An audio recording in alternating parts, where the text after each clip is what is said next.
And in terms of your terms of service, do you have a breakdown on the sources of funding related to the events in question that were processed through your platform? I'm sorry, I don't understand the question. Well, I guess I'll ask another way. We had asked earlier about the notes, right, in terms of how you came to the conclusion that inevitably the decision was made that the terms of service were broken. And somebody had asked if you had taken some notes. And as general counsel, you suggested that no, maybe there hadn't been notes around that. I'm going to put it to you that when that decision was made, was there a legal briefing or opinion provided from yourself, actually, to go send me that would have ultimately resulted in the termination of the campaign? Thank you for the question. And there are no written notes. We were meeting as a team on a fairly regular basis, multiple times a day. Wow. This was a highly unusual campaign. We reached out to Ottawa to determine what was going on. There were no notes again. Watch Matthew Green question give send go. Here's the clip. That $1 million invested in direct action that had reports of criminality and disruption is no small amount of money. I want to contextualize it by stating right now, you may or may not know this, Ms. Wilford, but there's an ongoing investigation into foreign interference that I think is about $250,000 for an entire election. I've been involved in a lot of direct action, and I have never been in a situation where I had $1 million dropped in my lap, let alone 10. So I want to get a better understanding of that money. When you receive donations, how do you verify the residence? Thank you for the question, Mr. Chair. We don't verify the resident as the donations are coming in. I mean, the donations we can tell from the credit card that's used and the zip code that's used. We can tell where it's coming from. And in this case, some diligence was done that was more unusual than we do on normal campaigns, just given the. And on that a little bit, what extended diligence did you do? Working with our payment processors again to really look into not just the credit card location and where it was coming from, but also things like IP addresses and beyond. Was there ever any use of GoFundMe for any of the January 6th actions that happened in Washington? Thank you for the question. There were some campaigns related to that were removed from the platform. They were removed from the platform. Was there also foreign money coming in? Like, was there money coming from outside the country into the January 6th actions?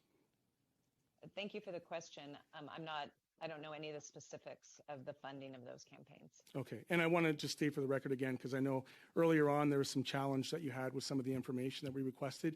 You're the in-house general counsel. Is that correct? Thank you for the question. Yes, I am the general counsel of GoFundMe. And why was it that the president didn't avail himself to join us tonight, Mr. Benitez? Thank you for the question. Mr. Benitez is no longer with the company. Okay. And was there anybody else with technical backgrounds that might have been able to support you in your testimony today? Thank you for the question. No. So, starting on January 28th, you became aware of the media reports describing the acts of harassment and violence. Why did you wait till February 2nd to suspend the campaign? Thank you for the question. I mean, we were doing our diligence, right? So we were trying to work with the campaign organizer. We were monitoring it. We were talking to local authorities to get credible information. So who first brought you the information on January 28th? We had a number of people on our team trying to reach the campaign organizer, working with authorities in Ottawa. So there were a number of people talking to a number of people, frankly, and we were trying to have our law enforcement agencies apprise you of the situation on the 28th? Thank you for the question. We reached out to law enforcement ourselves, and we did not speak with anyone there until February 2nd. Until February 2nd. Thank you very much. That's certainly very helpful. So in your interactions with the Canadian government or law enforcement regarding the events leading up to the declaration, how did this information impact your decision to continue or not to host the funding related to the Freedom Convoy on your site? Thank you for the question, Mr. Chair. As I tried to explain, it was looking at all the facts and circumstances in a rapidly evolving situation, a highly unusual campaign with things changing very quickly, the people involved and the facts involved. So we were doing our own diligence. We were speaking to individuals on the ground in Ottawa and trying our best to work with the campaign organizer and her team to make sure if the campaign did remain, it would be within our terms of service.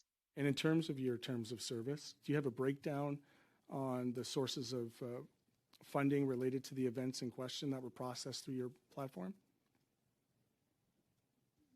I'm sorry, I don't understand the question. Well, I guess I'll ask another way.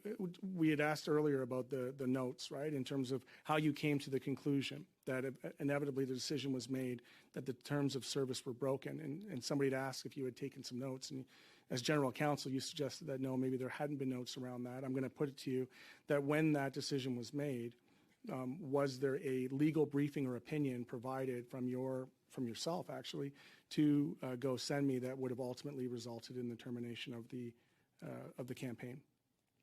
Thank you for the question. There are no written notes. We were meeting as a team on a fairly regular basis, multiple times a day. Wow. When January 6th happened, was there any notes there? Thank you for the question, Mr. Chair. I don't have any specific notes about January 6th either. Thank you. I'm going to acknowledge, Ms. Wilford, that given that you came here with another set of testimonies from Give, Send, Go, they've left. You've now been at this for a while with this at this committee.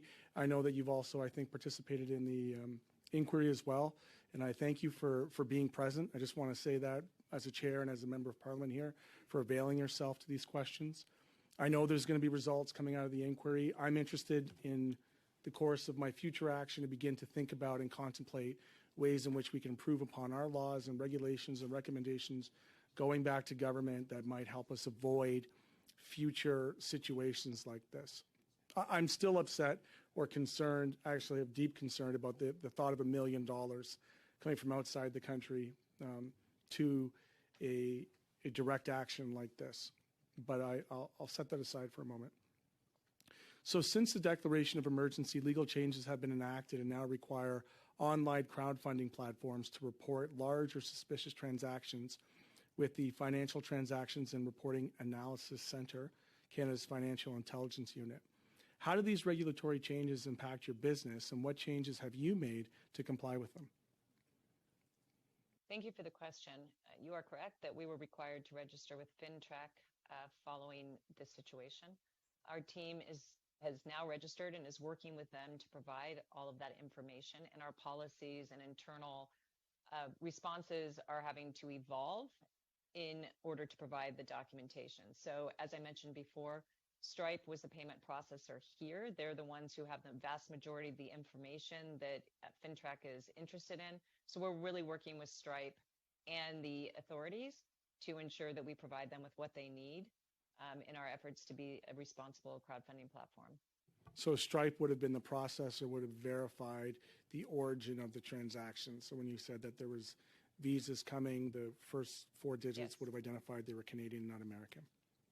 Is that correct? Correct. Okay. That's If correct. the regulations were in place before the events leading up to the declaration of emergency, or actually the whole Freedom Convoy for that matter, how would they have impacted the related fundraising campaigns on your platform?